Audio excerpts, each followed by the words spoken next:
তো প্রিয় দর্শক, আসুন শুরুতে জেনে নেব আজকের আবহাওয়া সকাল থেকে কেমন থাকবে এবং সারাদিন কোথায় কেমন থাকবে, কোথায় কোথায় ভারী বৃষ্টি, কোন কোন জেলায় হালকা থেকে মাঝারি বৃষ্টি, আর কোথায় কোথায় দমকা হাওয়া বয়ে যাওয়ার সম্ভাবনা রয়েছে। নতুন করে এক দুর্যোগপূর্ণ আবহাওয়া সৃষ্টির সম্ভাবনা জারি করল আবহাওয়া দপ্তর।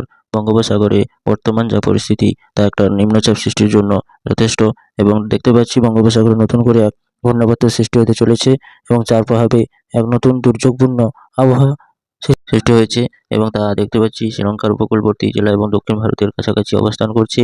এর প্রভাবে নতুন করে এক দুর্যোগপূর্ণ আবহাওয়া সৃষ্টি হওয়ার সম্ভাবনা রয়েছে এবং এই দুর্যোগপূর্ণ আবহাওয়া বা আজকে কলকাতা সহ পশ্চিমবঙ্গের বিভিন্ন জেলাগুলোতে কতটা প্রভাব ফেলবে। কলকাতা এবং তার পার্শ্ববর্তী জেলাগুলোতে যেমন হাওড়া, হুগলি, উত্তর চব্বিশ পরগনা, দক্ষিণ চব্বিশ পরগনা এবং দুই মেদিনীপুর, পুরুলিয়া, বাঁকুড়া এইসব জেলাগুলোতে আজকে দেখতে পাচ্ছি স্যাটেলাইটের মাধ্যমে ক্রমশ উত্তরে শীতল বাতাস প্রবেশ করছে, যার প্রভাবে জাঁকিয়ে ঠান্ডা পড়ার একটা সম্ভাবনা জারি করল আবহাওয়া দপ্তর।